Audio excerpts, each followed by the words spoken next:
Jo veig molt difícil seduir el poder espanyol, els poderosos que em trobo cada dia a la meva feina, al Congrés dels Diputats, això ho veig molt complicat, no?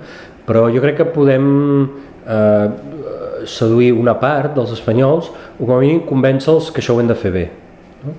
Que això és irreversible, que aquest procés no tira enrere i que per tant doncs, ens hem d'entendre i no fer-nos mal els uns als altres. Jo crec que hi ha molta gent que això no només ho acceptaria, sinó que ho assumiria, no? De forma gustosa, i com més gent ho assumeixi millor, encara que siguin 2 o 3, és que ja val la pena. Les enquestes diuen que hi ha un entorn de meitat i meitat de la població espanyola que estan d'acord en que es voti la independència de Catalunya i l'altra meitat que no. Al Congrés això es transforma en un 85% contra un 15%, com vam veure el 8 d'abril amb aquella votació, no? Per tant, a mi em sembla evident que hi ha molta gent que amb això Espanya no està ben representada. Sí, jo crec que hi ha la majoria, la immensa majoria de la gent a Espanya està molt amoïnada doncs, amb la situació econòmica, amb la feina, amb la seva feina fins i tot, no? I aquesta jo diria que és la principal preocupació. Però després quan abordes el tema de l'autodeterminació o de la independència de Catalunya, normalment et trobes posicions molt més obertes i dialogants que no pas les que et trobes en el govern espanyol i la majoria absoluta del PP per descomptat, o els grans partits espanyols fins i tot. Jo m'imagino la gent sortint de casa amb una papereta a la mà anant a votar. I si això no és possible perquè el Congrés no ho permet? És que això és el normal, per tant, el que no hem de fer és acceptar allò que és anormal, no? Hem de pensar sempre que passarà allò que és normal. I el que és normal és que quan el president de Catalunya convoca les urnes la gent vagi a votar, això és normal, no? En tot cas, la pregunta no és aquesta, la pregunta és aquests que diuen que no volen que es voti, aquests que asseguren que impediran aquesta votació, aquells que volen sabotejar i boicotejar les urnes, que ens expliquin com s'ho pensen fer, perquè això és el que és anormal, totalment anormal i fora del que és habitual en democràcia. Per tant, són ells els que ens deuen una explicació, no nosaltres. Nosaltres estem fent una cosa que no necessita explicació pràcticament, és democràcia. Jo entenc que fins i tot si s'impugna, que encara no ho sabem, perquè això és un moviment que ha de fer el govern espanyol i que després els tribunals han de respondre, no? És probable que ho facin, però per descomptat nosaltres no hem de creure el govern del PP quan diu que el Constitucional ho tombarà, perquè no pot ser, vull dir, això és carregar-se la separació dels poders i és confondre el que és un executiu amb el que és un poder judicial, no? Són coses que se suposa, no? De forma independent. Per tant, jo em resisteixo a creure que el govern espanyol sap exactament què farà un tribunal, o que té capacitat d'influir, encara menys, no? Jo crec que això no és saludable. Però bé, en qualsevol cas, el que es pot fer, per descomptat, és aprovar la llei de consultes i fer un decret de convocatòria dins d'un entorn totalment legal, perquè abans que l'il·legalitzin passarà molt de temps. Abans que fins i tot el suspenguin cautelarment, com a mínim han de passar uns dies. Per tant, la convocatòria pot ser del tot legal. A veure què diu la gent, això és interessant, no? A veure què diu la gent en un moment en què és tan important aquest procés d'autodeterminació que està vivint Catalunya. Jo crec que inevitablement, com a mínim en part, una lectura sobre el procés se'n farà a partir de les eleccions, és que és inevitable. Sempre és importantíssim votar, sempre és molt important votar, i estem veient ara com el vot no sempre el tenim garantit i el podem donar per descomptat. Hi ha vegades que ens l'escatimen i ens el prenen, no? La gent que ja té una edat doncs ho sap perfectament perquè han viscut èpoques en què no es podia votar lliurement, i ara ho estem tornant a veure, com el govern de torn, en aquest cas del PP, doncs impedeix que la gent vagi a les urnes el 9 de novembre. Només per aquest fet ja és importantíssim que exercim el vot, perquè potser és poc, potser la participació en les grans decisions a través del vot ens sembla poca cosa, però és que és el millor que tenim, i si ajuntem tots els vots és poderosíssim. Per tant, jo crec que sí, que s'ha d'anar a votar i s'ha de votar massivament i que cadascú voti pel que cregui més adequat, no? No ho sé, això li hauríeu de preguntar a l'Ernest Maragall, que és qui ho ha dit.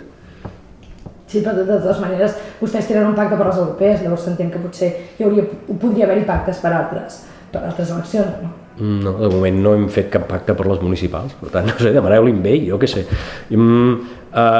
De moment estem en ple procés de les eleccions europees, tenim aquest acord, estem tremendament satisfets, crec que ells també, per tant, això és el que pesa ara, i les municipals doncs ja anirem veient. Bueno, li he donat, per exemple, al president del Congrés, el Jesús Posada, amb qui tinc molt bona relació, i m'ha dit, és un patrici de paraula elegant, sempre mesura molt les paraules i jo el trobo subtil, no? I em va dir, diu, hombre, pues me parece un buen libro, aunque tal vez yo discreparía en algún aspecto. En algun, no? Discreparia en algun aspecte, em va dir el Jesús Posada, no? Bueno, cadascú s'ho prengui com vulgui, és una expressió que trobo tremendament britànica, i jo crec que si poguéssim mantenir aquest to entre tots, respectant sempre les idees de cadascú i anant a votar, i que les decisions es prenguin a les urnes per majoria, doncs jo crec que aquest to és bo, és un to de relació, doncs això, elegant, suau, cordial, que a mi em sembla que és bo mantenir-lo, perquè una de les coses que demano en el llibre és que siguem un pèl més escandinaus, no? Ja sé que no ho som, som mediterranis, som llatins, de vegades ens bull la sang, però aniria molt bé que un pèl, una mica més nòrdics ho fóssim, no? Per tal de refredar les passions i de dir, a veure, aquí hi ha un problema, per què no intentem resoldre'l? És evident que la gent no farà marxa enrere, és evident que si la gent vol la independència de Catalunya, arribarà a la independència de Catalunya. Per tant, per què no donem la paraula a la gent que pugui votar a les urnes i després veiem com ho arreglem segons el resultat, no? A mi em sembla que això és molt més raonable que no pas anar-se esbroncant, cridant i xisclant tot el dia. No ho sé, hi ha llocs com els Balcans, que tots sabem quina tradició té, no? Quina dissortada història ha tingut fins molt recentment, i Montenegro es va independitzar de forma totalment pacífica. És a dir,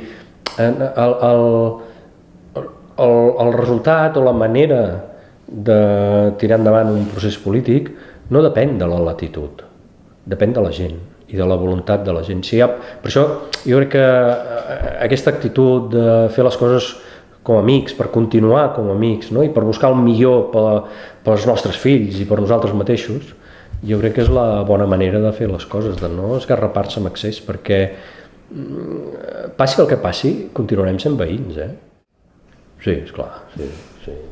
I sí, hi ha molta gent, i gent molt bona, gent més veterana, gent més jove, jo crec que hi ha de tot, no? Però no és la prioritat ara mateix. I no és per una raó molt senzilla, i és que la prioritat ara és una altra. La prioritat és tirar endavant el procés, és complir amb la gent, hem promès a la gent que votaria, per tant, hem de fer tot el possible i una mica l'impossible també perquè això es pugui complir. És la nostra obligació. El que no farem és ara entrar en disputes de partit, a veure qui treu més diputats, en política convencional, quan estem fent una cosa molt grossa. Estem fent un país nou, estem intentant arribar a una república catalana nova de trinca, millor que el que tenim ara. Pensem que serà millor, entre altres coses perquè pitjor és molt difícil, però és aquesta la prioritat, de tirar endavant això perquè puguem tenir una societat més justa, més pròspera, més igualitària, més neta. Aquesta és la prioritat. I això és tan important, i creiem que el moment històric és tan culminant, no? Que la resta és secundari. Bueno, perquè per començar ja en van caure 3 o 4, no? I els que van quedar, que van ser Convergència i Esquerra, doncs no ho van veure prou clar. Vull dir, van trobar el Mas i el Junqueras i no ho van tancar, no ho van veure prou clar. Aquí hi ha, suposo que una qüestió de càlcul, que això també se'ls ha de demanar als polítics, que que siguem idealistes, però al mateix temps que siguem molt llestos, no? I que sapiguem també trobar la millor estratègia per arribar allà on volem.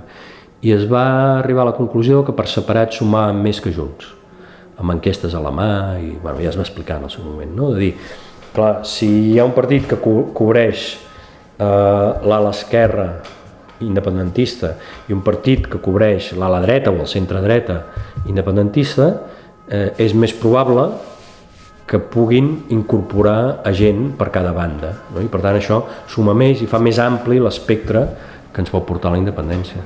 Aquest va ser el judici, és possible que molta gent no el comparteixi, però va ser en base a això i a totes les dificultats que hi havia, no? D'altres partits. Clar, l'altra cosa hauria estat dir, escolta, no, anem a buscar la mateixa foto de la data i de la pregunta, no? Des de la democràcia cristiana fins a l'esquerra més alternativa, allà amb el president de Catalunya enmig. Bé, aquesta hauria estat una foto molt potent, però com que això ja d'entrada es va desactivar sol, perquè molts dels que hi havia en aquella foto van dir que ni parlar-ne, doncs aleshores van haver de fer càlculs a veure què era el millor.